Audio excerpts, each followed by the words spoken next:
And I'm also hoping that you will enjoy the next session.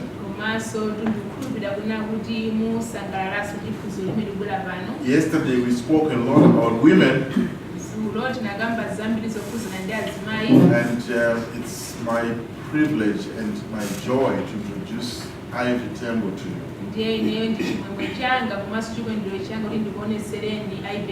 She's quite competent in what she's going to teach. It's not the first time she's taught this subject,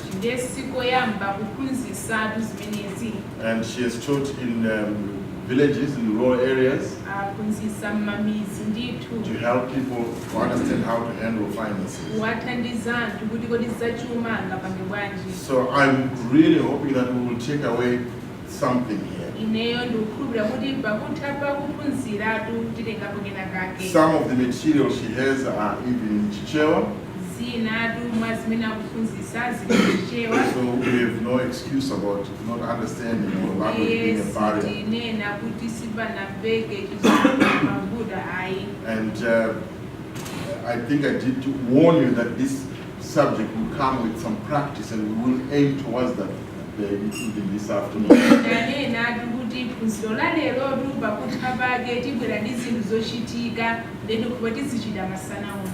Okay, so now I want to welcome Ivy. Thank you, Shepard.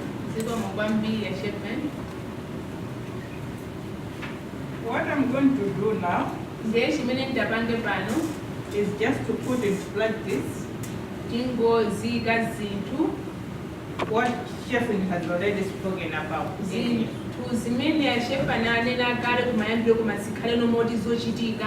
We are looking at record keeping and the report writing.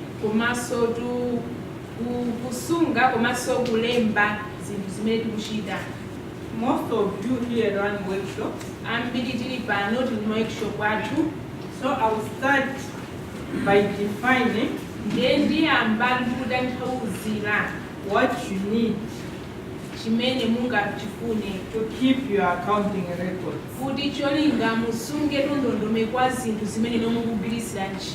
There are a number of books that we need to keep. These are job card books, pre-numbered receipt book. You can I have the notes, I will give you the notes. But where I want you to write, I will tell you. A pre-numbered invoice book, a pre-numbered delivery note,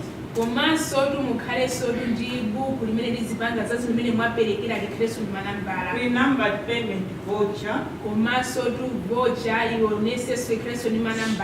pre-numbered petty cash voucher,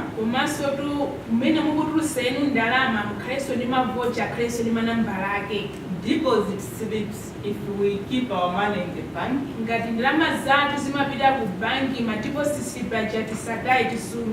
bank statements,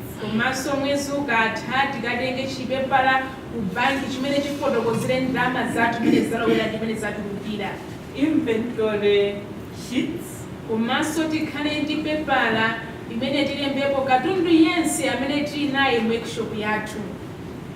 asset register,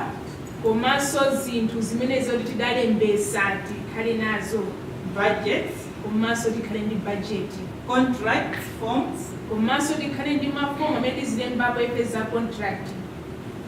So I'll start looking at these books one by one.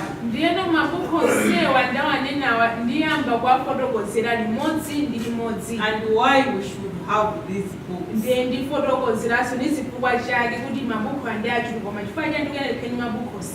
I'll start with the job card. When a customer comes, you need to have a card which we call a job card.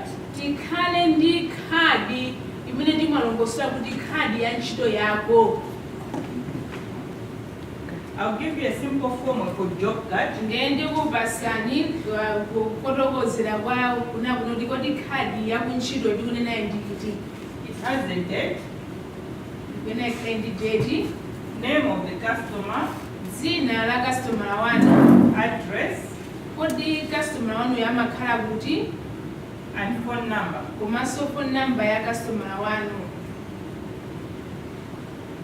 Down this information, Nde pansi pa zimenezi there are things that you do in your workshop. kuli zinthu zimene mumapanga workshop yanu. If you are welding, Ngati mumaocherera, you have things like gates, windows, tindi mageti, tindi mawindo, chairs, nga mipando, tables, matebulo, and all that. ndi zina zonse zimene peyo timakhala nazo. So besides this, you have the column.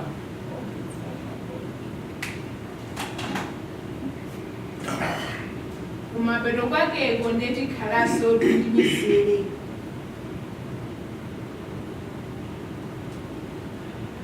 So when a customer comes, Customer wanu wabwera, you take this sheet, mutenga fomu yanu you ija, put up the date, mulemba date The la name, customer, kodi zina lake ndi the ndani, address, address amakhala the kuti, contact number. komanso phone yake ndi chani. Then you have all these items that we work on. Ndiye zinthu zimene mumapangeni workshop wanu muzi mwakhala mwazilemba ndandandanda. You ask the customer, how may we help you? Ndiye mumufunsa fomu yanu ija mwatenga mwina yapo, ndiye mumufunsano customer chikuti sopano ndikuthandizeni And bwanji. he will tell you, I want some windows, window frame. Ndikufuna neyo maframe a window, And you ask how many. ndiye mumufunsa akhale angati, So he might tell you, I need the window frames. analo ndikufuna maframe a window, How many? angati 12. 12, Which size? kodi masaizi yake 12 wa So akhale we have ati. the sizes here. Ndiye muyikaso size yake, So for the item name here, apopo zina la for the chinthucho, number, nambala ya then you have zinthuzo, the size. ndi size imene akufuna ikastomalayo. Then he will tell you, I need the 6-glass window. Ndiye akuzani size imene ndikufuna maframe amene wakhale ya maglasi 6. So when you open this job card, Ndiye no ukatenga khadi ija kuti wamba kulemba. you are going to assign someone to work on this job. Ndiye no iweyo ukhala ndi munthu amene azigwira ntchito And imeneyo. you give that one the card and say, this is what you're doing. Ndiye no munthu uja mumufotokozera ntchito imene ndakulembera khadi yake ndi zimene uzipanga ndi izizi. When he finishes this job, Akamaliza he brings back the job card abweresatu khadi chanene khadi ndi customer ija. from which you are going to invoice the customer. Ndiyeno zimene zijazo wabweresa mnyamata wanu zichowabweresa wakupasani inuyo mutenga zimene zinalembedwa pa khadi paja kuti mumpase invoice imene kulongosola kuti ndalama zingati. When the customer pays, Ndiye customer asopano watenga invoice icho noti ndalama zingati ndi wakupasani ndalama. you're going to write a receipt. Chosatira chake ndiye kuti mulemba receipt ya ndalama izozo zimene mwalandirazo. You take that receipt Ndiye mutenga receipt lija, and attach it to this job card. mutenga receipt lija muliphatikiza limodzi ndi pamene munalemba inu analemba mnyamata paja. This is a control measure. Iyoyo ndi njiratu yotetezera. Yesterday, someone had talked of we can't trust our boys when we go out, they are not able to tell what they did. Zulo wina analongosola anyamata athu But if you have a sibagawakulire. job card, Koma ngati muli ndi khadi yo imene kulongosola zimene zikuchitika. then they will not do any job until they have a job card.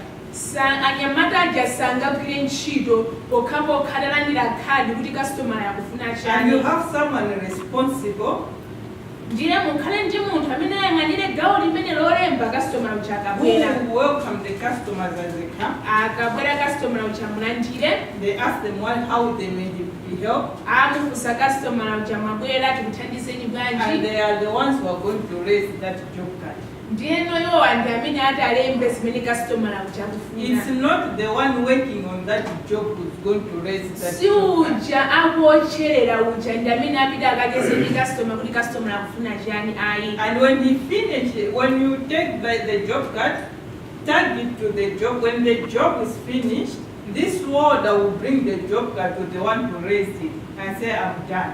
Ndieno nyamata uja wamaliza kulemba zimene customer akufuna zija apitisa kwa nyamata kugwira ntchito aja anyamata aja akamaliza kugwira ntchito muja asapita soka customer akabwezeresa kwa nyamata amalemba kuti munena kuti tipange zija tapanga mapepala anu ndi awa. And this one will call the customer to say your goods are ready, come and get them. Ndiye uja anacheza ndi customer amalemba uja ndi amene atenga udindo muimbira customer uja kuti phone yake ali nayo amuimbira customer abwerani katundu wanu tamaliza. And he's the one who do the rest of the paperwork. Ndiye kuti mapepala osatira akapereka ndalama ndiye kuti kumalizisa zina lililonse amalizise ndi ameneyo amacheza ndi customer.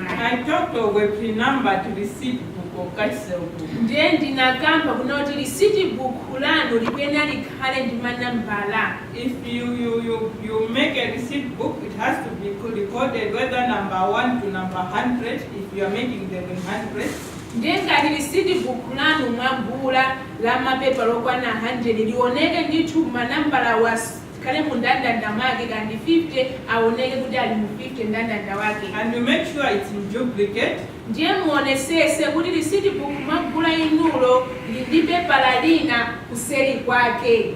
And when you are writing the receipts, you write them in duplicate. The original you give to the customer, the duplicate you keep. Ndieno mukamale mba receipt mukupasa customer receipt ndiye kuti mumatenga kaboni muika pakatipo mulemba sija mukulemba inu ndi point sija pamwamba sija mumpasa customer sija zisale pansi sijazo ndi kuti zisala mu receipt book momwemo. Why do we have them pre-numbered?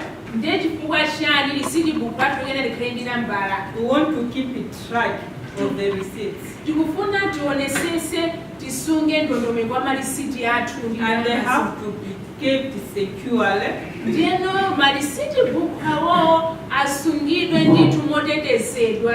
Not anyone can write the receipt. There should be someone responsible for writing the receipt. Osati wina aliyese ndi omwe akuwachira chabwere kulemba receipt akhalepo munthu mmodzi yekha amene azilemba ma receipt iwo. That applies to the invoice book, chimodzi invoice book nayo, and the delivery note, komanso ma delivery note. When the job card is done, the receipts are made, invoices are made, money received, and a sale is made, it's been paid for. Ndiye kuti apopo kambirira khadi ija yapangidwa itapangidwa khadi ija customer abwera akumupasa invoice noti katundu anu akwana ndalama mwakuti customer uja akulipira akumpasa receipt akuzatenga katundu akumpasa receipt noti katundu wanyamula. When the customer is finally collecting the goods, ndiye no customer akubwera kuti anyamule katundu wake, make sure you raise a delivery note. mukhale ndi pepala ma receipt limene likuonesa kuna kuti katunduyo mwapereka. And a simple example of a delivery note, ndeno mopheka amene imaonekera pepala limene lolesa kuti katundu mwapereka kwa mwini wake. I'm going to have a date, likhala ndi date, dzina la customer, address yake, and the contacts. komanso phone number customer. Here we have the quantity, apo tiga kuchuluka kwa zinthu, the description of the goods. zinthu zake zidali chani, We have a unit, zidali zochuluka bwanji, then we have the total gift. apo mtengo wake ndi zingati. We are going to say unena mafremu 12 6 glass anali ama 6 glass amenewo friends. ma 6 glass mafremu. Do not put a price here. mtengo siwika apo Do not put a total here. mmene kuonkhesera kuzakwanira simwika, But you are going to close this at the end. komano mungokhwacha nzere kupitisa kumusi. Okay. At the very bottom, ndiye pansi penipeni you have where it's indicated collected by. mupalembedwa kuti anazatenga ndi You have a name, the full name of the person. dzina lake, alembe dzina lonse ndithu, We would put like Jim Kondo. sticker kandi chimkhondo zina Then lagali he has lonse to sign asainireso and the date when this was collected. ndi tsiku limene watengera katunduyo. Why do we issue delivery notes? Ndiye chifukwa chani tikuwapasa ifeyo pepa lona kunoti katundu anyamula. We have had issues. You know of the cash gate issue, Takhala ndi nkhani mwachisanzo kusowa kwa chuma cha boma where you make goods, they are collected but they never reach their destination. kuti katundu wagulidwa munthu anazatenga koma katundu kumene amapita kusada kafike. But if the customer comes and said my goods never reached my destination, Ndiye telekeze kunoti customer uja wabwera ku workshop kwana kudandira unoti katundu amene anazatengedwa kuno katundu wanga sada ndipeze kunyumba kwanga. you've got a proof of delivery. Iweyo ifuna kuna kuti wasala ndi pepa lina lapansi umuonesa. To say this man collected on this day. Umuuza nditu customer tuna kuna kuti munthu yuyu ndamene azatenga You katundu may go wanga. ahead and indicate what time it was collected, Mukhozolo kuonjezerapo kuti adazatenga nthawi yanji. so that the customer knows Kuti cholinga customer adziwe that you did their work and they need to pay you. kuna kuti ntchito yawo udachita ndipo akuyenera kuti ngati kunasana balance amalizise. People have lost the sales Anthutu ndalama zawo zalowa m'madzi because they didn't have that document. chifukwa choti adalibetu pepa alonesa kuti They katundu didn't have a watuka. proof to say I delivered. Analibe chiwaonesera kuna kuti katundu yoti ndizoona adatengedwa.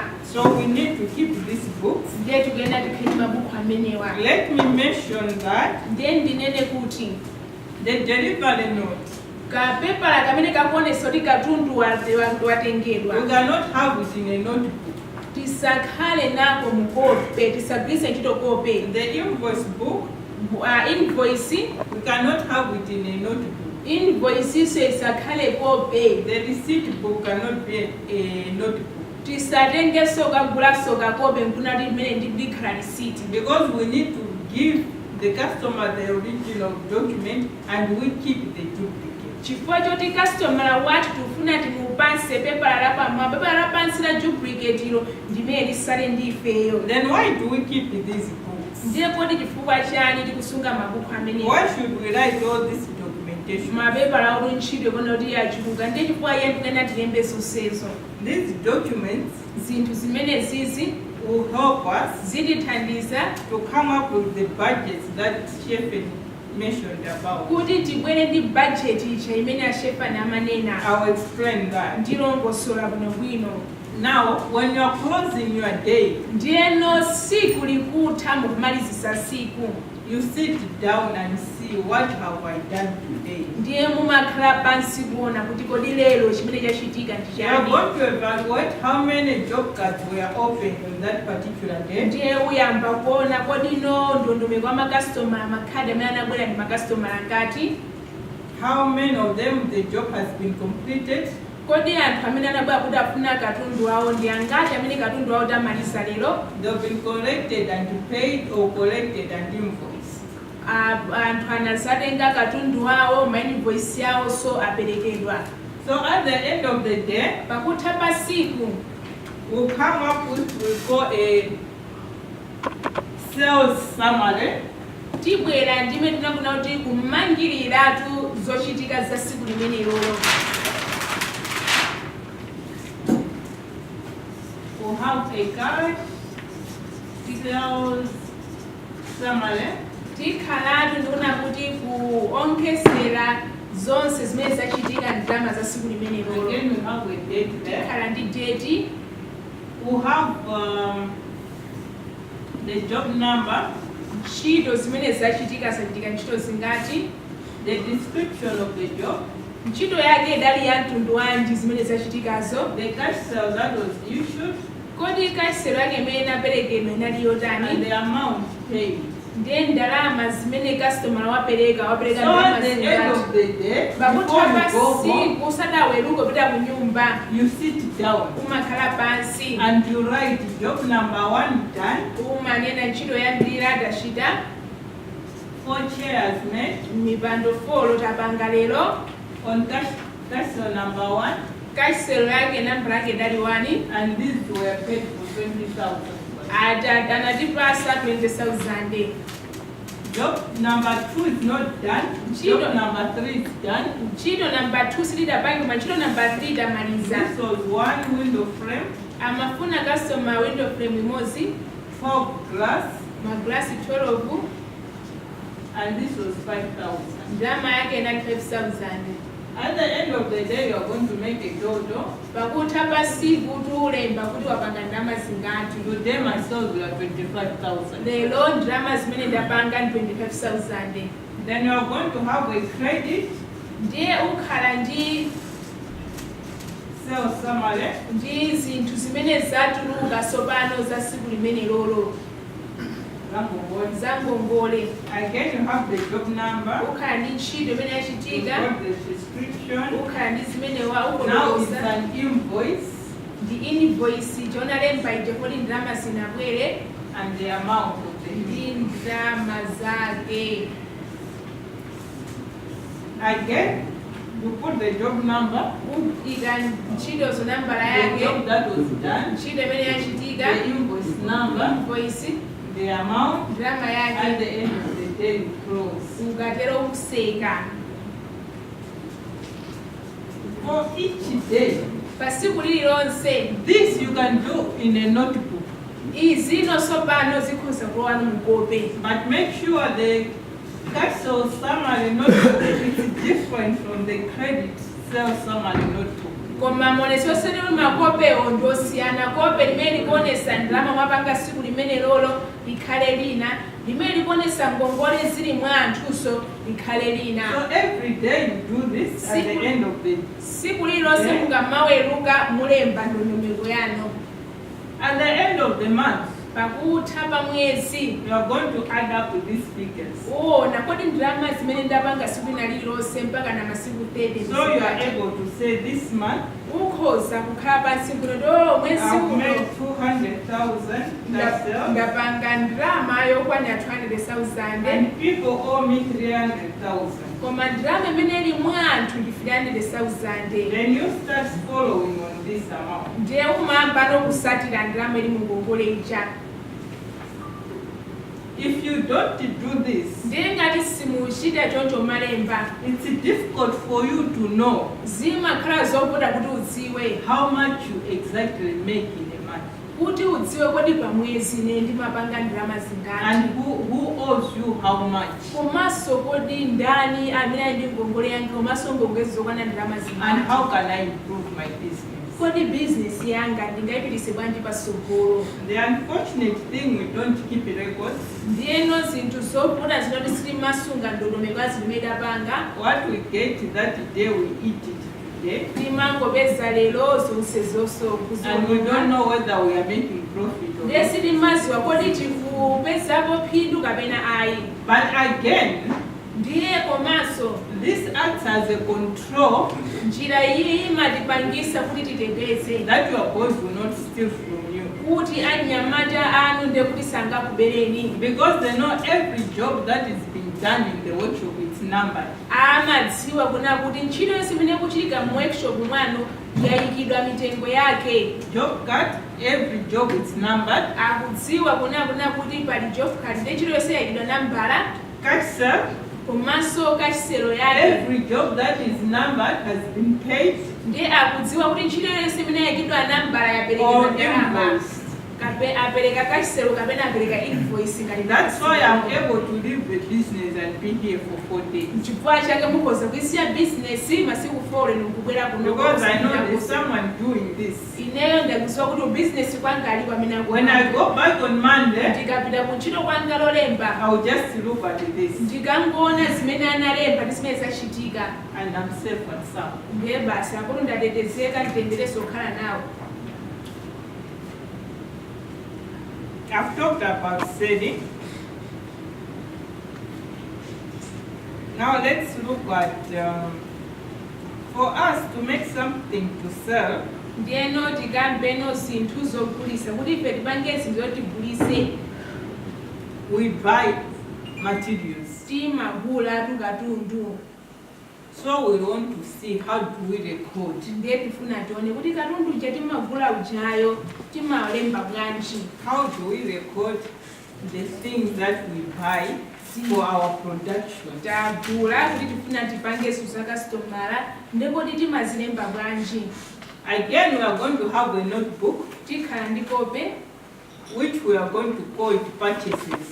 kope tiona kuna kuti zinthu lolemba kuti zinthu zimene tagula. A purchase book. Zinthu zimene tagula. So in this purchase book, Ndiye m'buku limeneli we record everything that we have bought. timalemba china chilichonse chimene tagula. For us to keep track of what we are buying, Ndiye kuti zitikhale pa ndondomeko kuti tiziwe zinthu zimene tikugula. that's why I've talked of payment vouchers Chifukwa chake ndakambatu kuti tikhalenso ndi pepala la zinthu zimene tagula. and petty cash vouchers. Komanso zinthu ndalama zoti timene tikugwiritsa zosiyanasiyana zimene zili kamkaboksi. I'll start with the petty cash. What is a petty cash? Ndiye tiyambatu ndi ndalama zimene timati petty cash zimene zangokhala mkaboksi. Petty cash is a sum of amount Ndi ndalama ndithu, which is minimal. ndalama zake zochepa. We would say we would keep in a box 10,000. Tiyerekeze kuti zinakunoti m'boksi mwanga muzipezeka 10,000 siku ilonse. This money is the one that we use for daily operations. Ndiyeno ndalama imene wasankha kuti ndizikhale ndalama iyi ndimene uzigwiritsa ntchito pa zochitika za siku limenelo. You are working and the carpenter runs out of nails. Ndiye tiyerekeze misomali, ndiweka lipendera misomali yatha. He needs to run to the market to get some nails. Ndiyeno nyamata ujabwera kuti antchito kanika kupitizika kuti misomali ndipite kunsika ndikagule. Suppose a 1 kg costs you 300 kwacha, Ndiye tiyerekeze kuti 1 kg mtengo wake ndi 300 kwacha. and you want to give this boy 300 kwacha to run to the market and Ndiyo kuna upase 300 kwacha apite akagule misomali abwerese.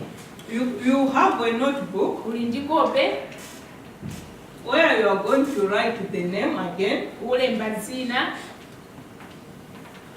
That's the petty cash voucher. imeneyo ndi ndalama zosungira mkaboksi.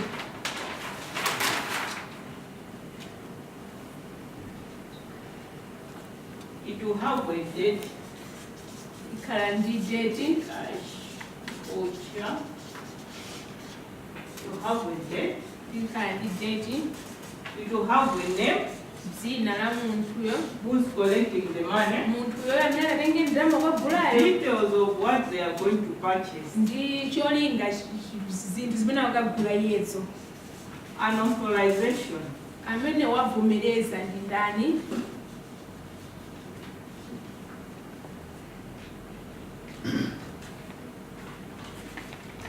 Then the one who's collecting the money. Ndi uyoyo amene atenga ndalamayo. And you put an amount. Ndi ndalama zingati. So you are going to write John. Ulemba John ndi amene watenga 1 ndalama. kg half inch. Akagula 1 kg Yeah. inchi ya misomali. They are going to authorize. Abwana ndi amene avomereza. John collected this money John ndalamayo and he watenga. signs. Wasaina. Today it's 4. Lero ndi 05, 12. 17. He collected 300. Ndalama imene watenga watenga 300. You have this information in a notebook. Zimenezo kusika nomalize. When John comes, Ndiye ukhane akabwera. you bring the nails Abweresa misomali and the receipt. ndi risiti. And you are going to attach this receipt at the back of this. Ndiye kuseri kwa pepala kope mwali kumene mwalembapo risiti lichamulika kuseri kwake mulipina umeneko. If it's a pen, it's at the end of the 10,000 kwacha in your box, Ndeno mundrama ijene 10,000 box manu ija. you are going to check Uona nosopana. how many petty cash vouchers did I raise Kodi lelo zinthu zimene zagulidwa ndalemba ndi zingati. and how many have been receipted. They Ndiye have receipts. kodi no zimene ndalama natulusa malisiti amene abwera ndi angati. Apart from the voucher, you are going to have what we call a petty cash book. kupatula kukhala ndi voucher yokhalanso ndi kope limene This tells you the lilongosole date, lilongosola ndalama date ya siku imenelo.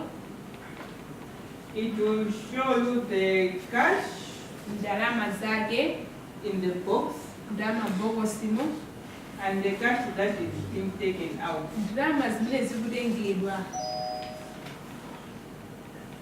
This side, we are going to have the details.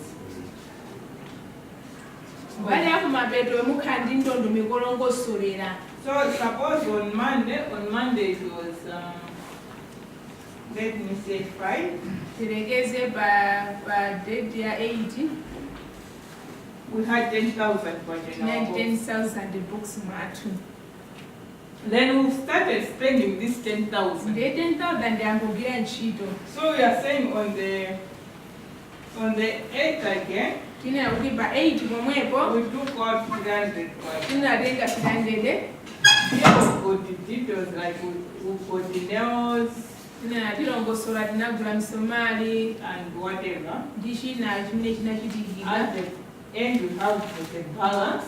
Pamapeto tisala ndi balance.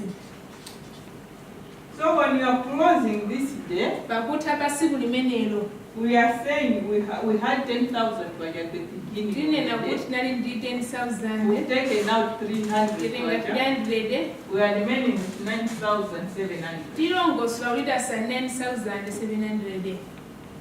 Again, on the next day, Pa siku losatira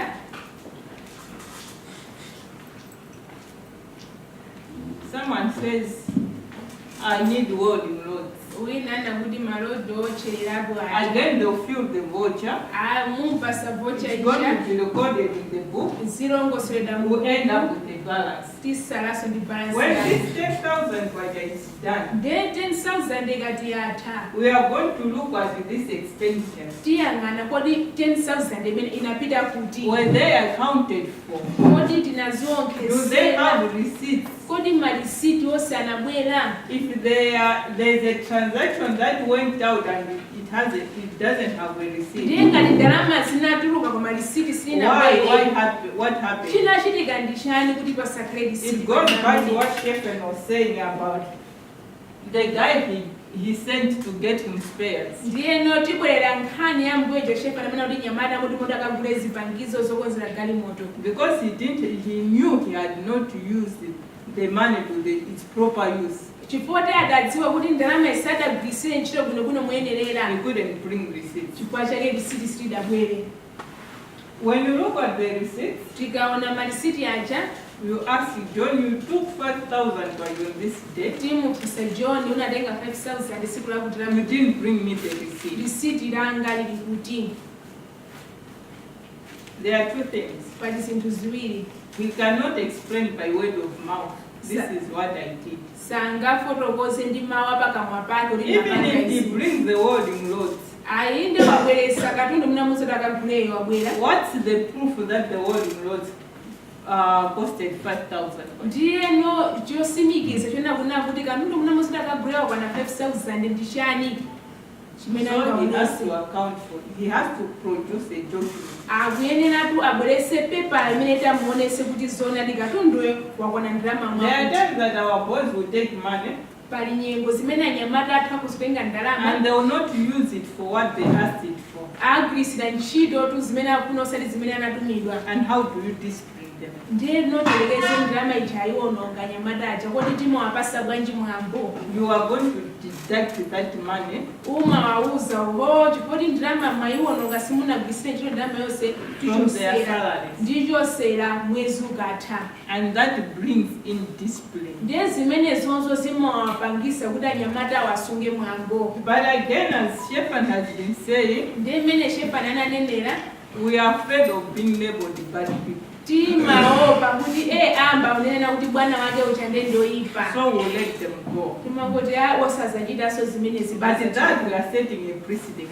apo olunde kuti tikupangisa kuti zizichitika Next time they will do it again, ulendo wina azapangaso you will not punish, suzawapasa then it chilango becomes a habit. kenakono chimakhala chikhalidwe Now chawo from cash, kuchokera pa they ndalama start taking the tools. kenako amangotenga nozipangizo So you find hammers missing, kenako kati hamala things yasowa like those. kupeza zinthu zamba Because you are not disciplining them enough. chifukwa choti I sukuapasa also run a workshop. inenso ndi workshop When a spanner goes missing, ikangoti spanner yasowa I tell them you are going to pay from your salary. ndimauza vuto palibe tiona mwezi ukamatha pa Who took salary that spanner? spanner imene anatenga ndinda They've got a tendency that they will not reveal who took it. ndiyeno safuna kuululana kuti anatenga ndindani So I tell them that spanner costed me 8,000. ndiye ndimauza spanner inago 8000 If I go to the market today, ndikapita kusika it's no lero longer 8,000. 8000 yetu ntekwake So I go to the market, ndimapita I kusika get that spanner, ndimatenga and I tell spanner them here, I got it 12,000. ndimauza spanner laija ndakagula panopa panga 12000 It's the four of you. ndiyeno munagwisira mumagwisiro ndi anthu I will 4 get 3,000 kwacha from each one.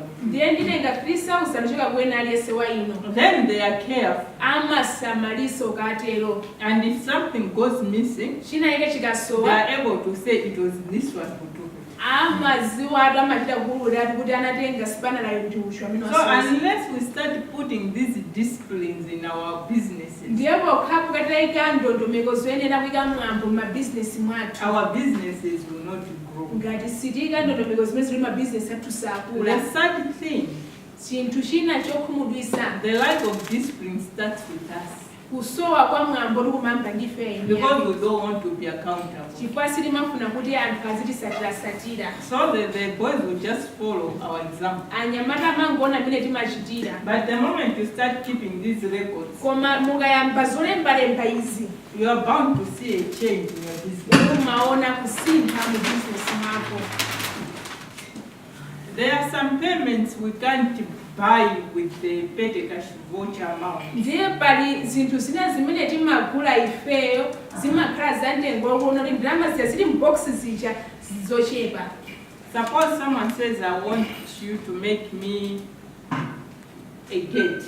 tirekeze wina nawo ndifuna gate yaikulu We need like some of amounts to go buy the sheets and all that is needed. to ndiye kuti fix the ndalama gate. imene titafuna ikhala yambiri kuposa ndalama tasunga mboksi This is where the payment voucher comes in. ndi pamene notu zolipiridwa zimabwera payment voucher imabwera Again, you are going to have the voucher and a notebook to record all the purchases you're making. ukhalatu kaye ndi buku limene litaonesere mpayment voucheryo kenako ukhalaso ndi kope And the purchase book ndiye kope limene likuonesa will show zogulidwa what you bought for cash limaonesa kunoti kodi udagula ndi ndalama zake ziti and what you bought on credit. komanso watenga pa ngongole ndi ziti Again, the payment voucher will have the similar details with the petty cash voucher. ndiyeno You payment have a date, a date, payment voucher ndika ndalama za box zizifananirako pang'ono details, ukhala ndi date zina zochitika zake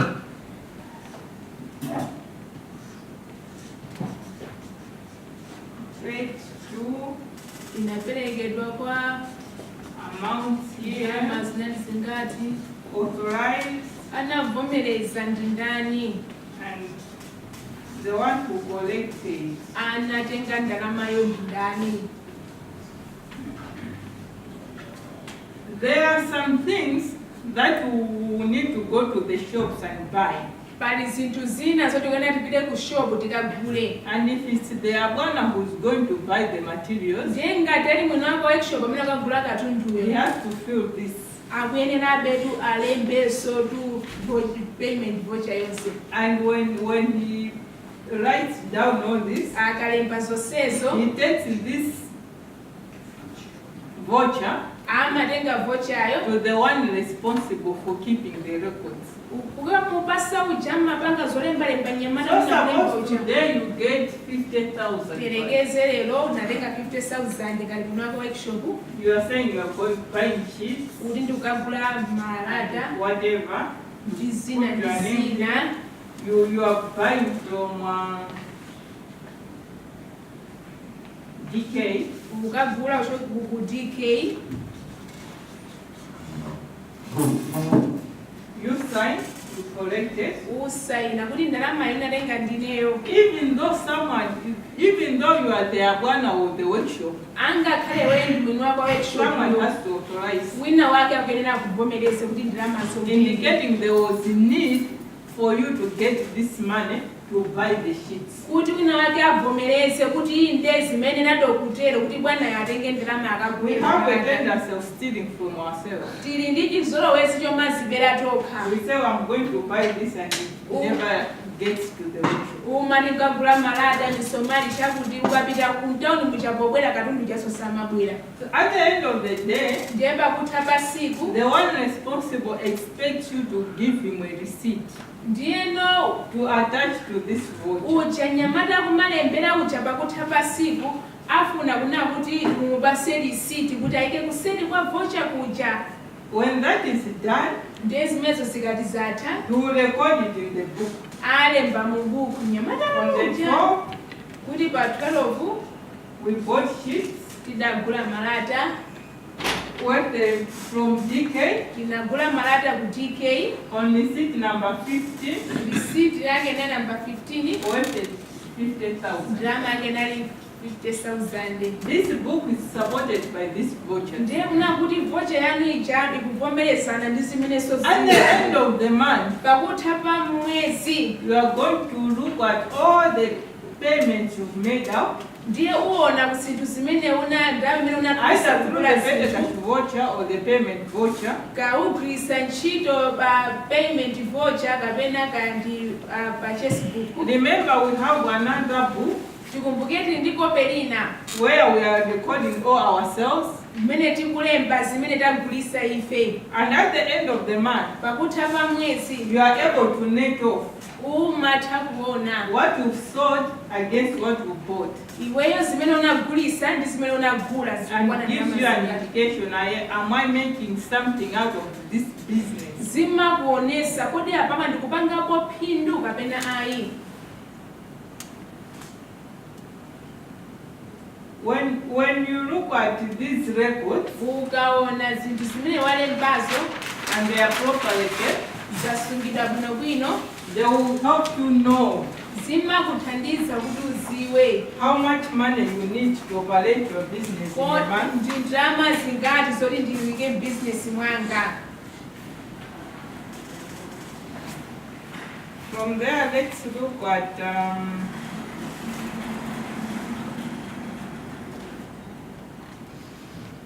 let's look at the deposit slip.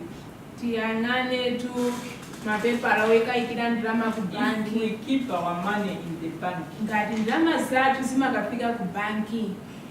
Oh, one thing that I forgot to mention. china imene ndinayiwala On the payment voucher, pa ndalama zija zimene ukulipira pokagula katundu every payment you made, ndalama iliyonse imene wewe ungayituluse kuti ukagula katundu even if someone comes to you and say, I'm selling these nails at your workshop, wina akabwera kuti ku workshop kwanu ndi misomali ndikugulisa never receive the money without recording and making the one you are paying sign for that payment. ndionesese kuti ndalama izonso imene zikutuluka zisangotuluka zikuyena zilembedwe komanso uyo amene akulandirayo asayine. You cannot trust anyone with money. iweyo lusunga mudalire wina aliyense ndi ndalama. I'll tell you of an example. ndikupasani chisanzo. There was this Indian guy I had bought furniture from. ndidali ndi munthu wa ku India amene ndidagula ine zinthu za mipando izi. So I called him ndiye ndinamuuza and said, can you send someone to come and collect your payment? ndinamuyimbira foni kuti ndatanganidwa mungatumize munthu kuti asatenge ndalama yanu. And I gave him a check. It was an open cash check. ndinamupasa cheke koma cheke echo choti chikangopita ku banki abanki kanenge ndirama kampase munthu I had made all the recordings. He signed for it. ndatenga And he left. kope langa ndikulemba bwinobwino munthu uja anasayinira. And this guy kept the check until on a Saturday when he went to the bank. ndiyeno mnyamata uja cheke ichi chamudapita nacho ku banki anachisunga kufikira mpaka analoweruka nkupita ku banki. And on this Saturday, both me and my husband, we had traveled to the village. ndiyeno siku limene loweruka ine ndi amuna ngane ndapita ku mudzi. So when he presented the check to the bank, ndiyeno adatenga cheke icho kuchipitisa ku banki. they were calling us to authorize the payment. a banki anatiimbira foni kuti tiwapase chilolezo kuti ndalama But zija they zituluke. couldn't get hold of us. koma futi ife tidali ku mudzi So sadakwanise that check was kutiimbira. not paid that day. nde cheke chimenecho a banki anatipoda ine yake foni sikugwira So this guy called my husband and said, "Why did you give me a check when you knew you didn't have money in the bank?" ndiyeno mwini wake wa shopu adaimba foni bwanji munatipasa cheke mukumaziwa kuti ku akaunti kwanu ndalama imeneyo kulibeko. So on Monday morning when we came back, ndiye lolemba mama wati tabwera my husband wanted to prove he had money in the bank. ndiyeno amunanga mafuna amuonesere munthu kuti ndalama ku akaunti ndali He nazo. wrote another check, adalemba cheke went to china the bank, cashed the money, kupita ku banki and katenga called ndalama this guy to come and collect. muyimbira foni kuti bwera ndimuzatenge ndalama. Again, he sent that year, and he wasn't a young man, he was an old man. adatumizabe munthu uja amugwirira ntchito uja munthu wake He sanabwere. said, "Here is your money, give me back my check." anati ndalama yanu ndiyi ndipaseni cheke He changa. never recorded anywhere. sadalembe pena bali This pose. man didn't sign for it. munthu anapozatenga ndalama iyi atembosena muloleso kuti asayine anangokutenga ndalama kumpasa. At the end of the month, pakutha pa mwezi the Indian called munthu uja tinakabulauka tutuka ku india uja naimba and foni. said, "Up to now you have not paid." akuti akuluakulu mpaka na lero ndalama yanga zona. And he said, "Your guy came and collected the cash." ndiye atembonena kuna kuti mnyamata wanu anabwera ndipo anazatenga ndalama. And when he was confronted, ndiye atazuzulidwa he said, "No, I never paid. I was never paid." ana kana munthu natenga ndalama uja kuti akunenamisa tusini nakatenge ndalama ineyo. They only asked me to give them back their check. anaimbadi foni ndiye ananagona kuti ndiapase cheke chimene chinabwera ku banki. But they never gave me cash. koma kuti anandipasa ndalama yakatundu uja ayisanandipase. And we had to pay for that expenditure twice. ndiye tidayikipiraso kawiri polisi zidalembedwe. That's why I'm saying you cannot trust anyone with money. chifukwa chake tinakuti sitingangomudala wina aliyense pa nkhani ya Money ndalama. is very tempting. ndalama tu ndi mayesero akulu. But if it was recorded, koma akandakhala kuti imene atemba mapasa And munthu signed. ndalama adazilemba munthu he ndikusayinira. would have taken that with his boss and said, "Here is the proof of payment." tikanangotenga kope lathu ndikupitisa kwa bwana ake nakuna kuti munthu wanu tanazatenga But we didn't have that proof. koma tidalibe chotikhoza kuonesani kuti ndalamayo tidapereka. So never make a payment as if you are making a handout. tisatenge ndalama kupereka kumulipira munthu ngati kuna kuti basi ungomwaza. Make sure it's signed for. muonesese kuti Even alese amene mukumpasa ndalama asayinire. Even if it means it's just a notebook. kaya tikhale ndi kope limene tizilemba kuti uja kulipiridwa kulandira ndalama ujayo asayinire. Write down the details of the person you are paying. tilembe akulandira ndalama ndiwakuti wakuti They put down their name dzina tilembe and signature. asayinire kuti And the date. ndalama zoatenga komanso date yake It's very important. ndizofunika. After making those, ndiye tikapanga zimenezo we are going to keep all this information we've collected in one book. tisunga zonse mukope limodzi. And this is what we call the cash book. ndi zimene timanena kuna kuti cash book. Buku la zolowa ndi zotuluka. Chichewa chake chimatero. Buku la zolowa ndi zota. So how do we make a cash book? ndiyeno timalilemba bwanji kope limeneli.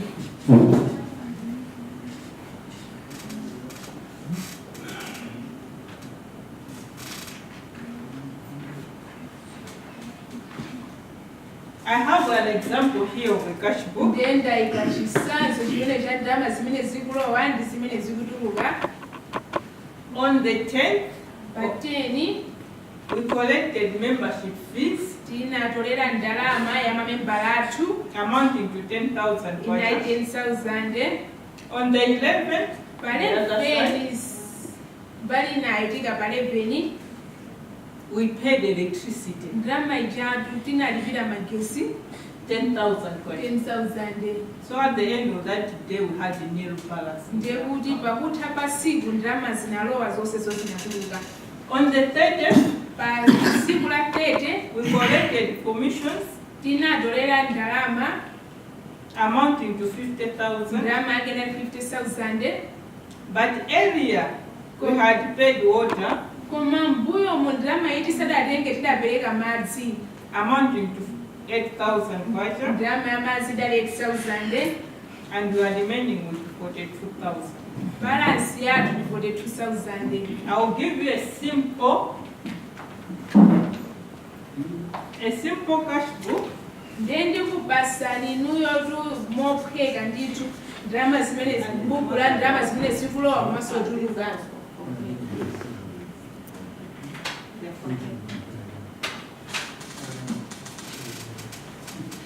I'll use the same example, Ndikuyisa ilo chisanzo chomwecho but I'll start on the 1st. ndiyamba pa 1 On the 1st of November, pa 1 November our opening balance ndalama imene tinali nayo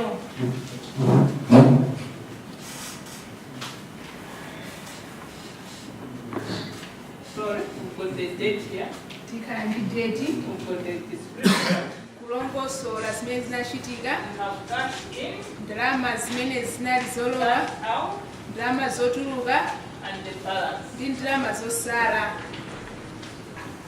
On the 1st, Pa 1 our balance, ndalama imene tinali nayo ife we didn't have any cash.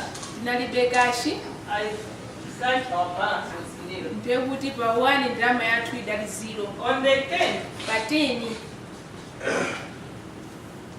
we have collected membership fees anthu mamembala athu apereka ndalama imene akuyenera kupereka amounting to 10,000. ndalama ya 10,000. Nothing has gone out. Palibe chimene tinachita, Our balance is 10,000. ndalama yosala 10,000. On the 24th, Pa 24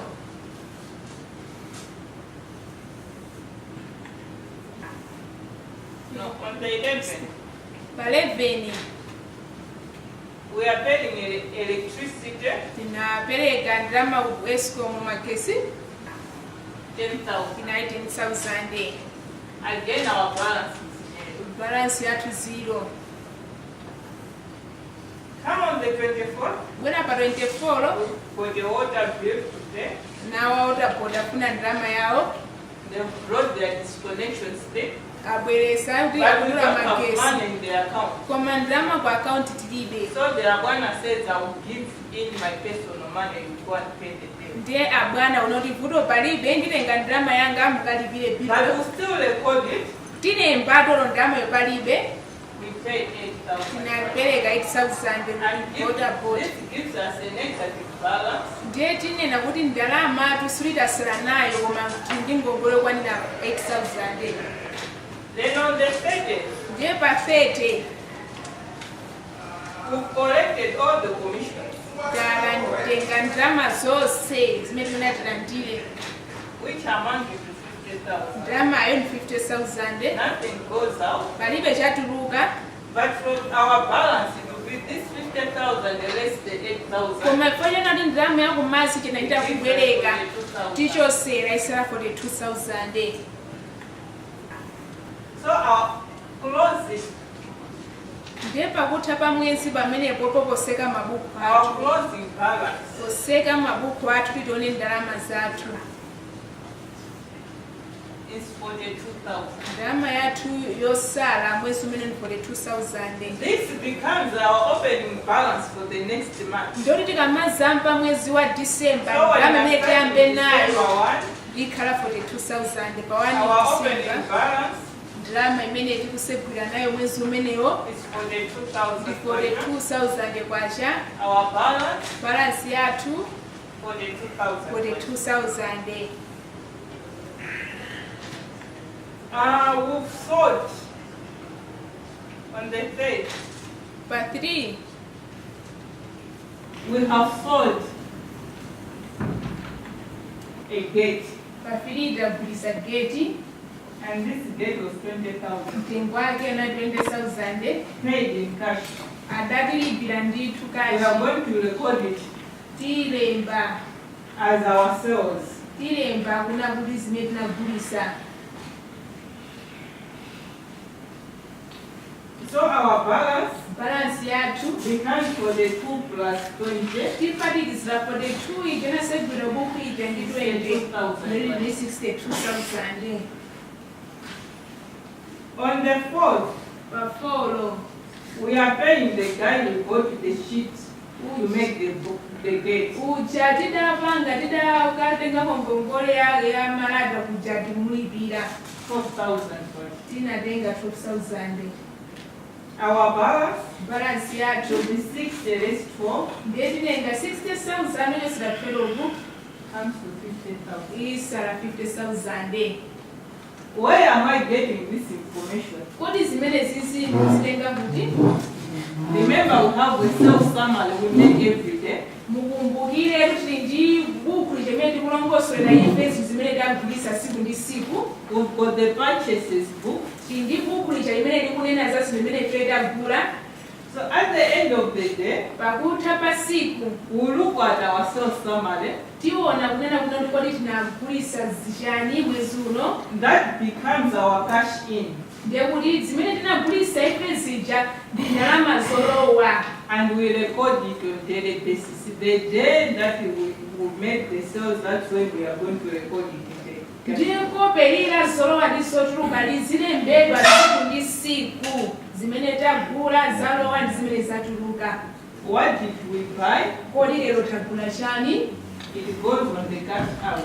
Zimapita zimene zagulidwazo zimapita potuluka. Then it gives us a balance. Imatipasa balansi. So we record all the transactions from the 1st of the month to the 30th of the month. Chilichonse siku ilonse chimene chachitika And on the 30th, ndiye pakutha pa 30 we've got the closing balance. balansi imene tikusekera buku lathu tilemba kuti taseka buku lathu ndi ndalama zingati. This book Kombe limeneli will help you to know whether you have money in the business or not. lizikuthandizani kuti muone kodi business mwanga ndi ndalama kapena ndilibe. Because you are writing it down everything. Chifukwa chilichonse ukumalemba The salaries you are making to your boys, anyamata ndamene okwalipira the water bills, the electricity bills, madzi magesi all the materials you are getting Matundu amene for production, everything, every expense that you are making, it's chilichonse recorded in chimene this book. okupanga okhuzana ndi ndalama ukulemba m'buku limeneli. When the CEO of Standard Bank was here, Ndiye bwanamkubwa wa Standard Bank imene anali kuno they said when they want to give you a loan, analongosola kuti akafuna kuti apereke ngongole kwa munthu they want to look at your books. amafuna aone mabuku anu kodi inu mwapanga nawo chani. And these are the books that they will Ndi want. mabuku amagava aku Standard Bank aja mabuku akiro damina mnafuna akaonewo. The cash book Buku limene likulongosola za ndalama zoti zolowa nzotuluka. gives you a summary Imakupasa chifupikiso of all your income in a month azya zinthu zonse zimene zikulowa mwezi umenewo and all the expenditures. komanso zimene zikutuluka. And at the end of the month, you know whether making money or not. Pakuthatu pa mwezi umenewo umatha kuona ndikupanga ndalama kapena ayi. This balance Balance yosalayo will give you a projected cash flow for the next month.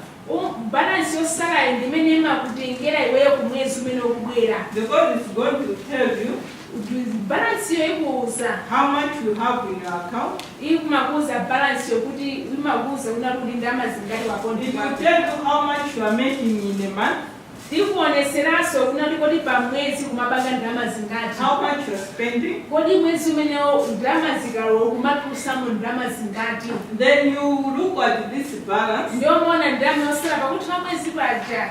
You raise questions on this balance. Ndiye kuti umakhala ndi mafunso ndi ndalama yosala nayo. Then you start working. What adjustments do we need to make? Kodi imene tinapangira mwezi wathu kodi ni madera amene tikuza kusintha. But it also helps you not to spend unnecessarily. Zimakuthandizanso kuti ndalama itosangwa iwononga matisawawa. One thing I didn't mention, China chimene sindafotokoze, we don't give ourselves salaries in our business. mabizinesi mwathu kutera kwambiri fesala sitimazipasa.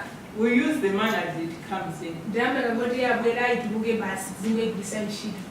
As such, we are not able to know Ndiye munthu imene simatha kudziwa how much profit you're making. kodi profit ikupanga ndalama The zingati. money we are chewing, is it only the profits or it's inclusive of the capital? Kodi ndalama tikumadyera pa khomo iyi ndi profit kapena ikuchoka kusuku capital. But when you begin to keep this record, Koma ukayampha zolembalemba choncho it will give you an indication. zimakuonesera. It will also help you in efficiency in your job. Imakupangisanso kuti ukakhala okhazika mu ntchito yako. Suppose the boss you are working with are not fully employed, Ndiye tiyerekezo la nyamala ogwira nawo ntchito iweyo ankhala gani. especially those who are building. Makamaka jama They have mangayi. a daily rate. Amangokhala kuti pasiku muzilandira ndalama mwakuti. And the boys that would want to build this wall in a week Ndi anyamata yerekeze koma nani munafuna amange sabata imodzi. because they know it's a lot of money. Chikwama chakuti ayelikamate kuti sabata ndalama ikwana mwakuti.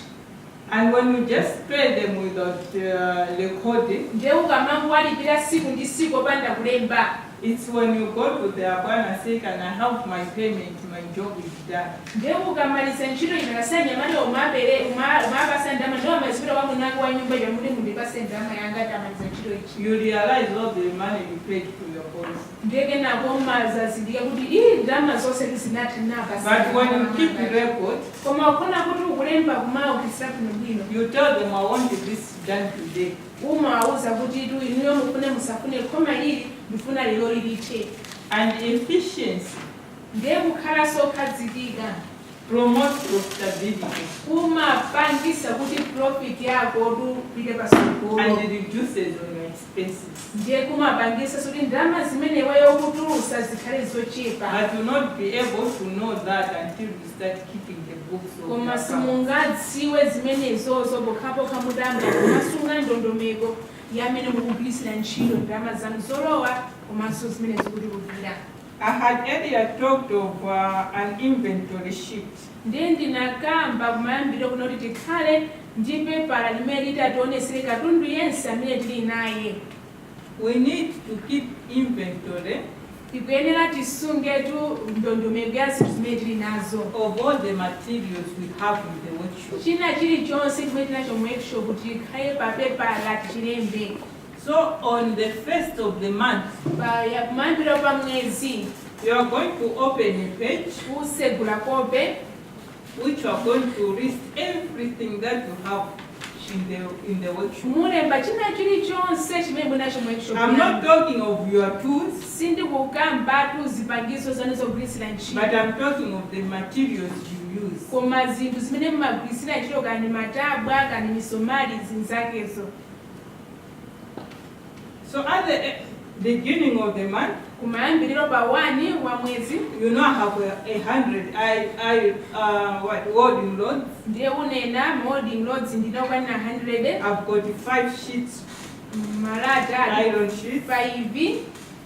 I've got so much bars of this size. Zeno zisulo ndinazokwanira mwakuti milingo yake mwakuti. That's on the first. Ndiye pa 1. So when a job comes, Ndiye ntchito ikabwera this will tell you, zikuuza. do I have the materials for this job? or not? Uwona pepala pako paja kodi ntchito imene kufuna kugwiridwa ayi kodi katundu ndinaye kapena ndilibe. How much of these materials will it require? Ndiyeno ngati katundu ndilibe kodi akwana ndalama zingati kuti ndikagule. When you do that, Ndiye tikapanga zimenezo the job card is raised. ndiye kuna kuti job card ijaibwera. The boss will have to request the materials. Ndiye anyamata aja akuyenera apempheno kuti mutipase katundu ogwirisira ntchito. Avoid the tendency of saying, well, the roads are there, go get what you need. Ndiye tipewe ntchito chinoti anyamata akafuna kugwira ntchito kumangwauza akatenge. Let's begin to work. If I'm making a 6 glass window frame, Ndiyeno ngati tifuna tiyambe kugwira ntchito ngati tifuna fremu kuti ya 6 glass tipange. how many iron rods will they need? Ndiye mumufunse nyamatayo ndi zipangizo zochuluka bwanji zimene akufuna. Which bars do you use? Kodi zisulo zake zimene adagwirisire ntchito. What are the quantities and what are the sizes? Kodi masaizi ake ati kutalika kwake kuchuluka kwake kukhale So kotani. this boy should be able to write that down. Ndiyeno nyamata uja kukapanga zinthu uja. I need 20 welding rods. Ndikufuna welding rods zikhale I need the kukwete. 6-inch bar. Ine ndikufuna zisulo zama 6 And all inch. that. Alembe zinthu zimene akuzifuna You kuti come apange and chimene. present that paper to you. Ndiye abwera kupasa iweyo. You are going to authorize. Ndiye iweyo ulemba usayinira. Again, they have to sign, they have collected. Ndiye akamatenga katundu kamawapasa katundu amene afuna asayinire kuti katundu yo ndalandira. So at the end of the day, Ndiye pakutha pa siku you want to see ufuna wone. what came out of my store Ufuna wone kodi lero ku store mudatusa katundu uti njuti. and how has it been used. Ndiye katundu amene datusayi wagwira ntchito yotani. Can you show me the 6 glass window frame that you said you want this materials for? Pajewe mama odasatenga katundu ufuna upange frame ya 6 glass. Ndiye ndifuna ndione frame yo yatha.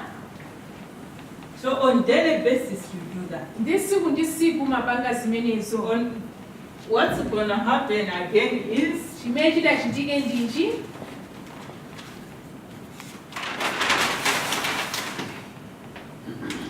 this is your inventory sheet. Ndiye paper limene likukuonesani za katundu amene muli nalo. This is for welding rods. Apopo tu ndizocherera ma welding rods. You have a date. Ndi siku You have the quantity. kuchuluka kwake. In out Zilowa zochuluka balance. zosala. So suppose on the first of the month Ndiye tilekeze imene umamba pa mwezi you had 100. udali ndi malodzi okwana 1000. On this day, Pa siku limeneli your boy says we need some iron welding rods. ndiye siku lomwelo anyamata akubwera kuti tikufuna kuti tikaucherere. So here we've got in 100. Ndiye akuti ndi 100. How many do you want? Ndiye They've mumufunse recorded, nyamata uje kodi walemba approved. walemba masayinira kuti zituluke. They requested for 20. Anapempha 20 wapempha lapawopo. Our balance at the end of the day is 80. Ndiye kuti malodzi amene tasina nawo ndi 80. The following day, Siku losatira they'll come again. abweranso There's another job that has come up. ntchito We ina need more roads. yabwera yoti tichite tikufunanso malodzi ena 30 You are remaining with 50. tasa ndi 50. They'll come again. Abweranso siku losatiralo 20. tikufuna malodzi okwana 20 You are remaining with 30. asala 30. When you come to this level, Ukafikapo there are levels which we call the order levels. You don't want to run into a situation when someone gives you a job and you don't have the iron. nyengo imene timene kuna kuti yofuna usamalise poti soma kunoti customer abwere ukhoti katundu iweyo ulibe. So when you look at this, Ukaona kuti angosamalodzi you begin to know I need to get more roads. umadziwa ndipena ndikaguleso malodzi ena. So you set yourself for a level. Say when I'm remaining with 10, umaziyikira wekha ndithu that's malire when I'll buy more. kuti akakoti malodzi afika 10 So on the ndikuziyagula ena pa 5 You buy another 100. ugulaso 100 ena We've got 130. ndekuti ndi 130 So this goes for every material that you use in your workshop. You open a different page. china chilichonse mene mugwisa ndo chikhala ndi pepala lake osati zonse mapepala pamodzi. So you have a notebook. ukhala ndi kope The first page is for the iron, need the wording notes. ndetekeze kope lako peji yoyambayo ikhala maoding The notes. second one is for sheets. yachiwiri ikhala malata The pepala other one is for bars and so on. And inayo so ikhala on. ndi zisulo zonse uzika pepala lake. This gives you an idea izozo zimakupasa tikusimikiza how much of each material you need in a month. kuti zimakuonesa kodi mwezi ukamatha ndimafuna katundu ochuluka bwanji pachina chilichonse. This will reflect in your budgets. zimenezozo zimene zikaonekere zikakhuze budget yako kupanga budget. How much do I need in this business in a month? kuti business yanga ipite pasogolo imafuna ndalama zochuluka bwanji pa mwezi. Then you are going to have what we call your asset book. ndiyeno tikhala ndi kope imene tinakunakutira zinthu zipangizo zimene nazo iwe mweshop mwako. The assets are the tools that you use. zipangizo zimene wewe umagwirisira ntchito Those which you zida. can use for more than 1 year. zida zimene umagwirisira ntchito koposa chaka chimodzi. What tools do you use which you use for more than 1 year? ndi zida zake ndi zili zimene umagwirisira ntchito I only koposa know of a chaka. grinder. You don't buy grinder on a ine yearly ndimaziwa basis. kuti grinder simagwira chaka ndi Plier. chaka. A plier. What else? yaso china ndi chaka. Taonga there with spanners. You don't buy spanners. maspanala sitigula mwezi bado pa Yeah, screwdrivers. Welding machine. driver. Yes, welding Welding machine. machine. All those. zinthu And then zimene you zozo have another book unga ndi kope lina. which we call the asset. kopelo la zinthu zipangizo zimene wewe uli nazo zogwirisira ntchito.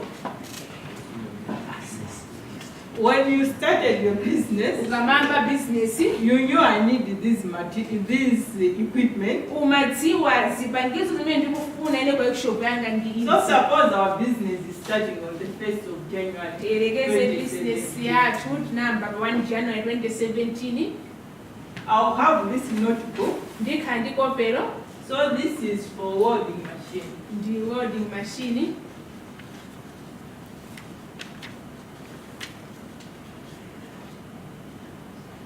On 1st pa siku loyamba January 2017, siku I loyamba got a welding machine ndinagula ine welding for machine 250,000. mtengo wake na 250,000.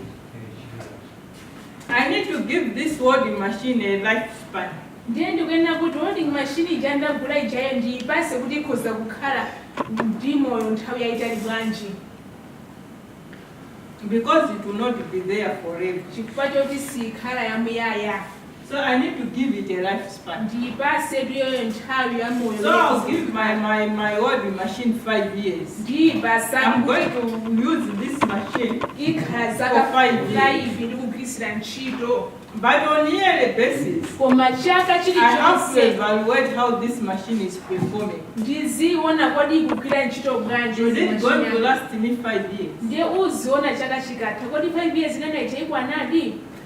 That gives you to plan zimenezo zimakupasa ndondomeko that in 5 years malo. or less, unene kuti zaka 5 kapena zisanathe zaka I will 5 need to replace this machine. ndikuyenera ndigulirenso kuti machini ena. You know, there are workshops that have closed because the welding machine they had broke down and they But- can't replace it. pali ma workshop ena asekedwa kufuna kuti welding machine inaonongeka ndiye ndalama kuti abwezerese alibe. And we started the briefcase business. ndeti mangamba no do business basi Yes, I'm a order. inde ndine order I'll get the order here. nditenga order kuno I'll go to Shepherd. ndipita kwa Can you shefen do this for me? shefen ndapeza atu order mukandipangira When these people are coming, can you please show us your workshop? anthu akabwera kuti kandole sino workshop I'll yani quickly go behind them, call Shepherd. ndimuyindira I'm pole bringing shepherd people, please tell them it's my workshop. ndikubwera konko kwauza anthu kuti workshop anga ndimene ndikupasa ndalama So, Shepherd will accept my 10,000. nde Okay. shefani Show them asandandaula around. 10,000 ala ndeyo kafika ndi anthu ajawaonesa bwino bwino Then they go, they give you the contract. amakupasa ntchito You tiugwire take it to Shepherd. umuza shefani akagwireni ntchito Shepherd works on it. shefani akagwira You ntchito collect the goods. abwera akagula And they will katundu tell you this is not the quality of the job that you want. ndiyeke nakwamakuza We kuti can't have this.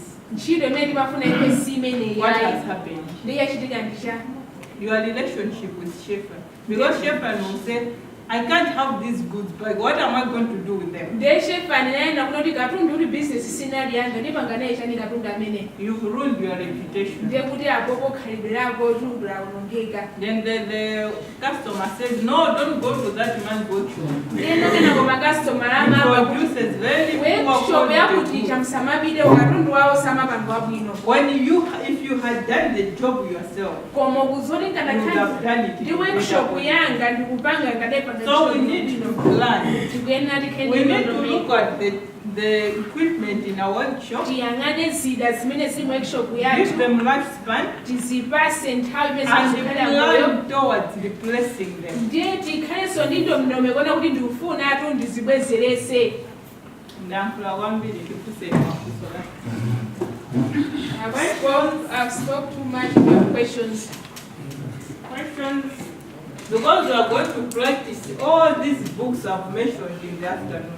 ndiye nomafunso tifunse kwati zonse zimene ndalongosola papa tizichita ntchito masana We are uno. going to write down the books. tilemba mabuku onse We toka will write the cash book, tilembatu buku The pete cash lasetuka book, nzolowa the pete kashi purchases ledger, apopo the vocha sales Zotuka. summary, zogulisidwa the inventory sheet. All this we are going to write komanso it down katundu amene tili naye in our book. ndi zipangizo zonse teko tizilemba So masana ask me questions ndiye where it mafunso didn't get me tu clear. mufusiretu pamene Before I go on. ndisadapitilize. No question?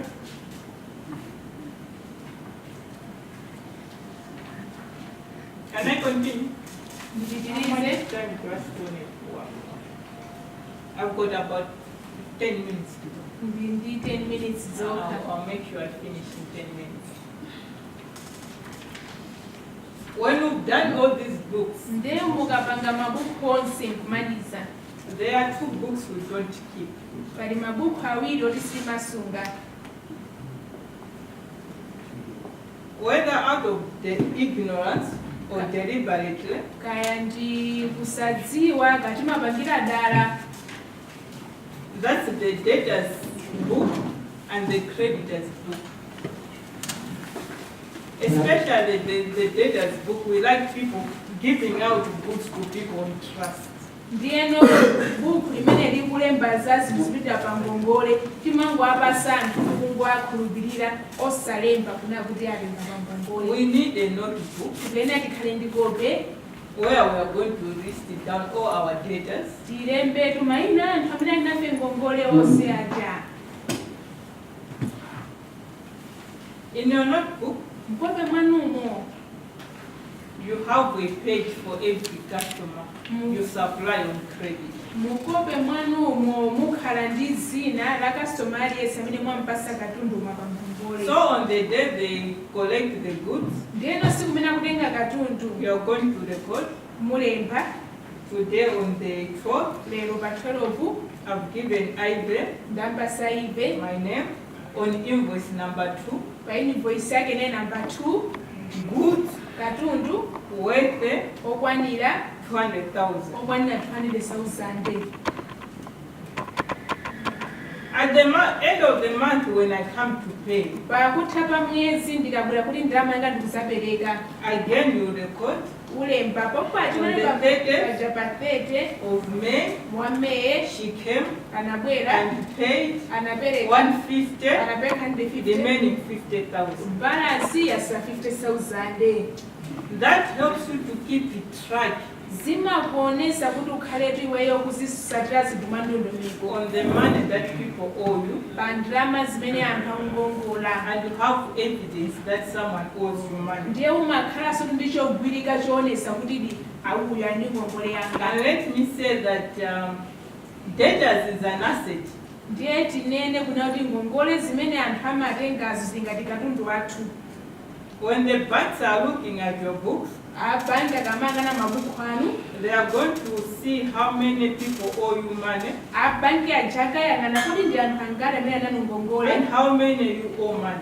ndiye akakuonaniso ndi kuti inu muli ndi ngongole ndi anthu zingati If people owe you a lot of money, ndi abanki ajakuona kuti anthu anatenga ndalama then zanu zambiri those who you owe, koposa ndalama zimene munabwereke ni anthu they know you have an asset. amadziwa ndi kuti zili kuno ameneko ndi katundu We call it an asset because you can easily convert it into cash.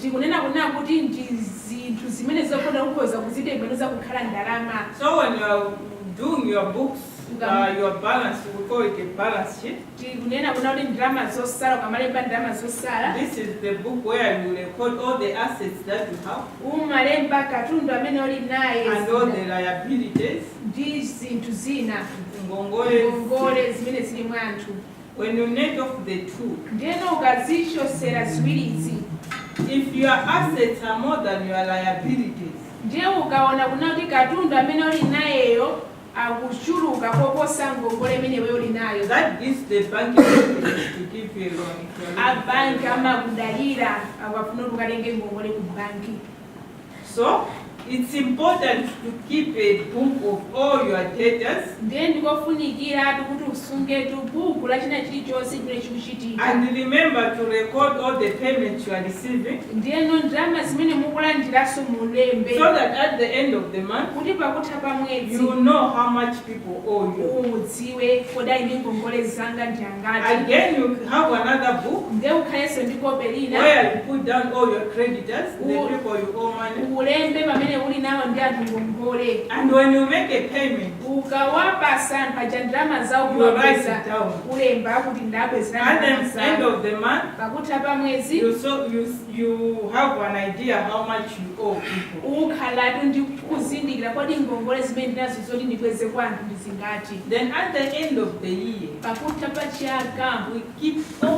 take all this information together timatenga zonse zimene zachitika chaka chimenecho kuzika pamodzi and we produce what we call an income and expenditure account. ndiye timatulusa tikunena kuti zolowa komanso zotuluka za pa chaka chimenecho That income and expenditure account, izo zimene zikuonesa ndi zolowa komanso zotuluka akaunti imeneyo it gives you a picture of your business, imakuoneserani mmene bizinesi yanu ikuchitira whether you are making profit or losses. kodi mukupindula kapena ayi You can do it even on monthly basis. ukhoza umachita mwezi ni mwezi In fact, in the big companies, they do it on monthly basis. We do what we call management accounts. ndiyeno makampani akuluakulu amapanga mwezi ndi mwezi kuti aone So every month we are able to know this month we made a loss or we made a profit. umatha kudziwa mwezi uno taluza kapena mwezi uno tapindula We've talked so much of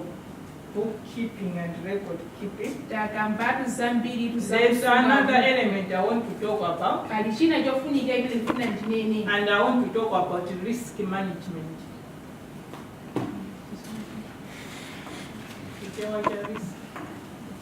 kuziwa zazisizi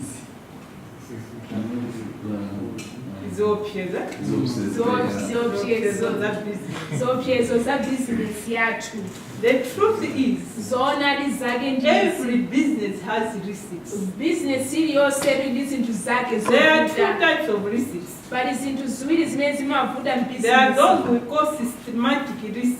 zija timene unoti zoti zoziwika zoziwika zinoti zangozi bizinesi zoziwika You cannot avoid them. iweyo tusunga zithawe because they are associated with that business. chifukwa ndi bizinesi yakoyo zimayendera limodzi. And there are those we call unsystematic risk. Ndi pali zina zoti zimangochitika mwangozi. This comes because you are failing to manage the business. Zimenezo zimabwera poli bizinesi yako kukanika kuti uyipitise pasogolo. So all the controls I've talked about, Ndiye zonse tundakamba zimene zikhozotetezera bizinesi we want yako. to manage this risk. Ndiye tufuna ifeyo titetezere bizinesi yathu When we zimene put the right controls in place ndiye tikayika zolembalemba m'malo mwake and ensure they are working, ndikuona kuti ndondomeko we zolembalemba zikugwira reduce ntchito. the unsystematic risk. Timabweresa pansi tumwezo wachiopsezo ku bizinesi There yathu. isn't much we can do about the systematic risk. Palitu ngozi zimene zimachitika mbizinesi noti zikuyenda zichitike zina kuti sitingachitike nakalikonse zimachitika basi. We cannot prevent fire from erupting, can we? Kuti tingalese moto Those of kuwachipesho us yathu. we are working with electricity, can we? Ife mene timagwira ndi magesi kuti tingalese moto kuti usayake. But if we are able, Koma ngati nako kuthekera we can ensure our workshop tikhoza kutetezeratu workshop against yathu. the fire. Kuti ngati moto ungabwere workshop yanga So if tusakhuzidwe. our workshop burns down, Kuti ngati workshop like yathu what happened with our big market, ingaphe ngati munachitikira nsika kuja mutauni the insurance companies are able to pay us what we lost. kunena kuna kuti insurance akhoza kubwera ndi kuzalipira. Those are some of the issues how we can handle the risks. Zimenezo ndi zinthu zina zimene But the ones that are the ball in our hand are the unsystematic ones, because those ones we are fully in charge. We can control them. ndiye zija zina kuti zazongokwera ikona kuna kuti zabwepoti ifeyo sitikusamalisa tikhoza ifeyo kuziteteza kuti zisachitike. We cannot eliminate them, Sikuti tingazithese zonse we can control them. koma tikhoza kuteteza. We cannot eliminate theft from our bodies, Ifeyo tusitingathese kubochokera kwa but nyamata we can control them. koma tikhoza kutetezera. The other thing I want to talk about, China finally, chimene ndifuna ndikambe kosiriza I want to talk about profit. ndifuna ndikambe I've zaphindu. talked of having a profit Ndakamba zokhala at the end ndiphindu of the year or at the end of the month. pakutha pa chaka kapena pa mwezi. How do we use profit? Kodi ifeyo phindu lija timaligwiritsa It's ntchito very bwanji. important how we use profit. Ndizofunikira kwambiri. They are what we call financing our business. Pali zirona kuna kuti kuyika ndalama mbizinesi And there yathu. are three ways Pali business are financed. pali zinthu zitatu imene bizinesi yathu timayikamo We ndalama. call them pecking order. In the order which is risk. Timanena kuna kuti kuchita zinthu zimene zili ngati zapanga ngozi choncho. Zinthu zake zokhala ndi zopsezo zochepa. Growing, financing your business Kuti bizinesi yako ikule poyipasa ndalama. with your profits Iweyo ndi phindu limene ukupeza. has no risk attached. Palibepo tikuna kuti pali ngozi kapena chiopsezo. Have got no cost attached. Palibepo kuna kuti chinokhoza kulipirako. Because it's your own money. Chifukwa ndi ndalama yako ya phindu imene kuyiwonjezera ku bizinesi And the yako. best way to grow a business Ndiye njira yabwino yoti bizinesi yako ikule. is to invest back the profits into the business. Ndikuona kuti profit chautenge uyikeso mu bizinesi We mwako. cannot invest all the profits, Sitingatenge phindu imene dapange but a pemwe good yonse part of the profit yonse ndika mu bizinesi koma mbali imodzi ya we phindu put yathu back in the business tiyibweserese and boost our bizinesi capital.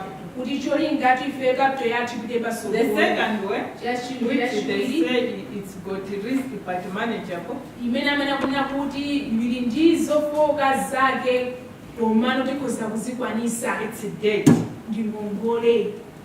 But debt has a cost. Komatu ngongole iso ndi mtengo wake. If you heard James speaking, Ngere ngatinamumva James ku Standard Bank imene he said if amuyakula. you come and say, I want you to buy me a truck, manena kuti tikabula kuti ine ndifuna truck tizigwirisira ntchito They will tell you, you people put 50% and you put 50%. amakuza ikepo 50% ifeso tikaposi So if you 50%. don't have that 50%, you cannot have the track. kuti cholinga ngati 50% onenga ku banki joka ndikakupereka abanki abwera azakotengapo truck ija ukagulisa I want a holding machine. nandifuna holding machine How much do you have? amakufunso ndizingati.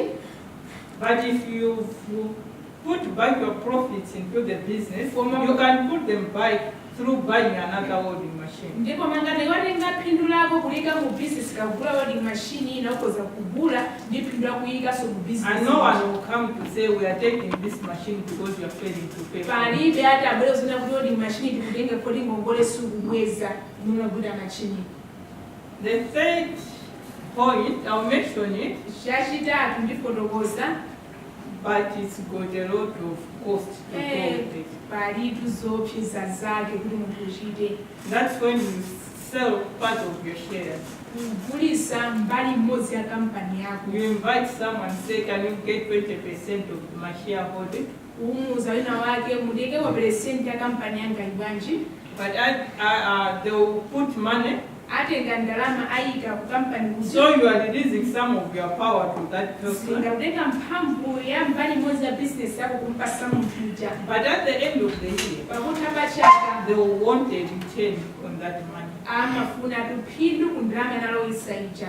So the best way to grow njira yabwino kuti business yanu ikule is to use your own profits, utenge tuphindu limene wapanga iwo libwezerese ku business because there is no cost attached. chipoti kulibeko tuzonjezera. I think I'll end there for now. This is 2 minutes after. pamenepo program ya bwana I can take a few questions. ndipo zolenga mafunso ochepa ngati alipo. I have one question. Yes. Lili funso limodzi What more books? mwatiuza za mabuku ambiri But to our shops we use quotation book. kubuku kwatu tambokhala ndi My shop. mashopu atu tamkhala ndi buku mene pali quotation. Quotation book. We don't discuss about that. Yes. I'm sorry, I didn't discuss about the quotation. So, Yes, we have this book we call quotation book. iso ndi buku lina limenera ndi quotation Again, it's pre-numbered. limakhalaso ndi manambala. Someone will come to you and say, I want a quotation. wina amabwera kuti aine ndifuna mundipasi ndifuna chakuti mandifuna mundilembere kuti sikwana ndalama zingati So you give out a quotation. umamupasa Again, munthu you remain with the duplication. duplicate isala ndiwe. You can keep track of these customers. You can follow them up. ukhozatu anthu atenganisira kubwera kumawayimbira foni kumva kuti zili pati. But it also helps you to be competitive on the market. zimakuthandizaso kuti ukhale ndi mpikisano wabwino pa msika. I'm sure we are aware of the system that we adopted of collecting 3 quotations. ndiye tikudziwa kuti masiku ano anthu akumapita ngati akufuna ka mipando apita mwa anthu atatu akatenge quotation kuti mipando ikwana ndalama zingati. So they will collect 3 quotations. atengatu chokeratu maikishopu atatu They will compare. abwera ayika pamodzi aona mitengo ikuyenda bwanji. They are not only looking at the prices. sayang'ana mitengo yokha. I talked of inspecting of workshops. tinanenatu zakufufuzafufuza They maikishopu will regard your quality.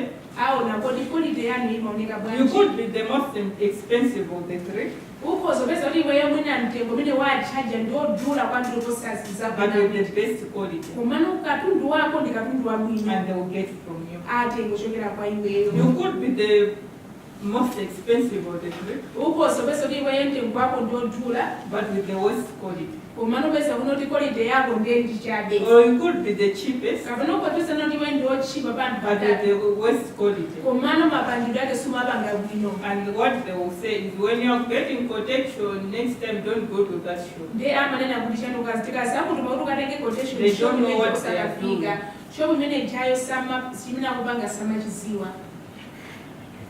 Chef, and can you allow me to go for 5 more minutes? Yeah, sure. There's an element I forgot. Yeah, sure. Go ahead. I forgot about costing. ndinayiwala kukamba za mtengo. How do we cost our goods? kodi katundu wathu mtengo wake timoyika bwanji. The way we cost our goods njira imene timayikira mtengo determines whether we make a profit or not.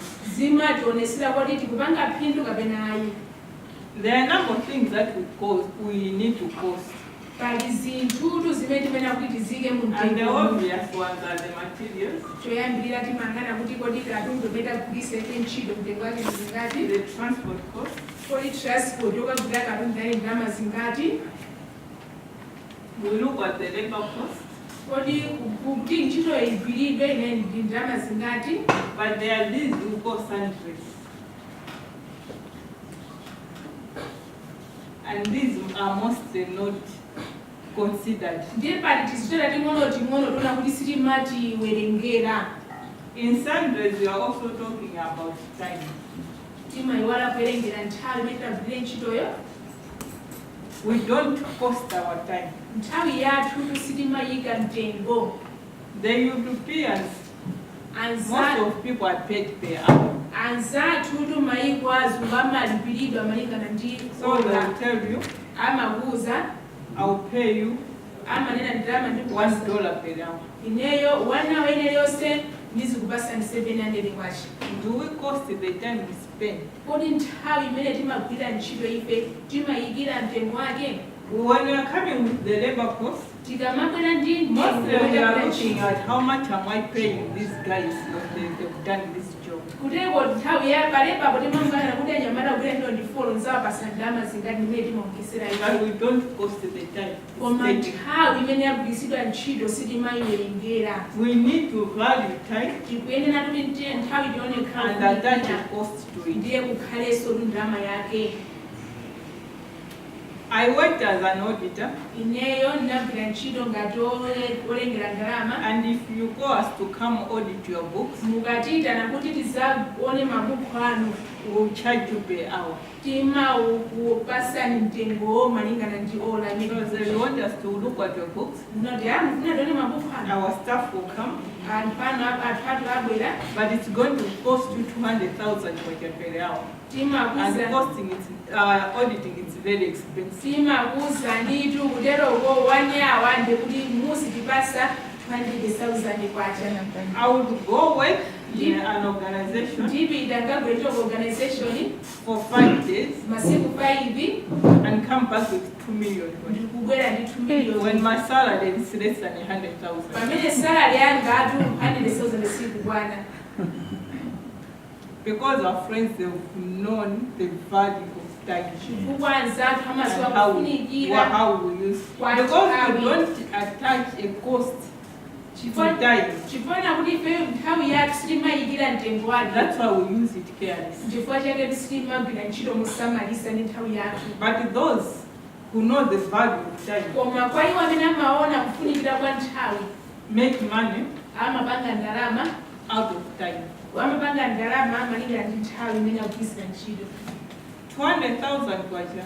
200,000 kwacha pa ola imodzi. I'm expected to work 8 hours in a day. Ndiyeno ndikuyembekeza kuti pa siku How much is that in a day? ndizigwira ntchito 8 hours 1.6. 1.6 million.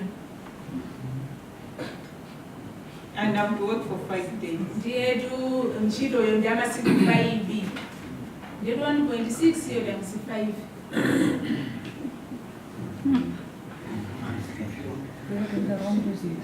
So let's learn to value our time. Ndiye nthawi yathu kuti igwirisise.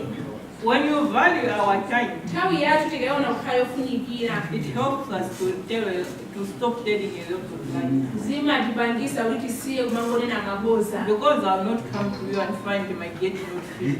Kodi sindibwera kwa inu kupeza gate yange sanathe. But when you knew, when you are charging me, you had considered time. Inuyo pondichaja mwana kuti mwachaja ni nthawi yomwe. You don't make sure that the time you tell me, come get your gate, I'll collect it. Mumaoneseso likasomera kuchanamuza But it helps you also on your turnover. zimakuthandiza seweyo kusinthika mu business mwako. There are some people, they'll say, you go to this workshop, they are very efficient. If they tell you tomorrow 2 o'clock, you collect it at Anthu tomorrow. amanena angopita workshop yamutaura kuzani kuti mawa tukoloko emakhali tukoloko chifukwa waziwa kufunikira ndi kusunga So nthawi. you find some people, they are never idle in their workshops. Anthu ena Jobs workshop are pawo always- kali busy nditu And it builds a lot of trust. zimakhala noti anthu aja mpama wadalira. time management. Yes. kusunga I'm not nthawi. also good at it. Ine tusikuliso ndimachita kuno kusunga nthawizo. But I'm trying to work Koma on it. ndikuyesesa ndithu. So I'll end there. for Tiregeze now. pamenepa.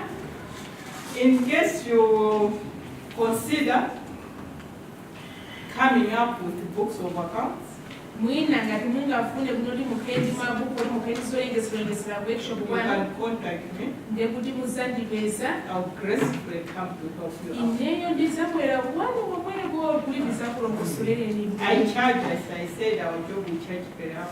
Ifeyo tundanena tukale kuti ndalama timanisaba For you to be free. komano chifukwa cha inuyo ndizagwira ntchito yomwe ulere. Thank you.